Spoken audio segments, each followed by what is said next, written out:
Ma la web agency è una società come tutte le altre? Che tipo di consulenza giuridica richiede? Scopriamolo. Questo è il secondo video di una serie dedicata al rapporto fra l'avvocato e le web agency, ma anche il freelance e più in generale i cosiddetti content creator. Per cui vi invito, se vi va, a guardare anche il primo video della serie. Il più delle volte la web agency è giuridicamente una società, con le esigenze tipiche di tutte le società, ma talora anche con le necessità specifiche delle start-up innovative. In tale contesto l'assistenza dello studio legale è richiesta nell'individuazione del miglior veicolo societario e nella sua composizione, nella redazione di uno statuto e di eventuali patti parasociali. All'avvocato sono dunque richieste competenza ed esperienza nel diritto commerciale.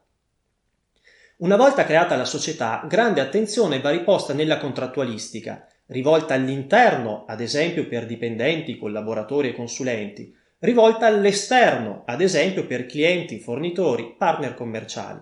Inoltre nelle informative e più in generale nella redazione di tutti i documenti con contenuto ed effetti giuridici. Ciò richiede specifica expertise nel campo del diritto dei contratti e possibilmente nel diritto del lavoro. Ulteriori competenze sono richieste nel campo della tutela dei dati personali, così come prevista da ultimo dal regolamento europeo 679/2016, il cosiddetto GDPR, senza però dimenticare quanto non abrogato del decreto legislativo 196 del 2003, il cosiddetto codice privacy.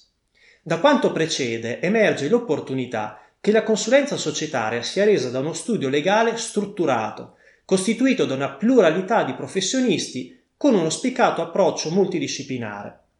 Particolarmente utile in tale contesto può risultare l'apporto di esperti nel diritto industriale e nella materia fiscale e tributaria.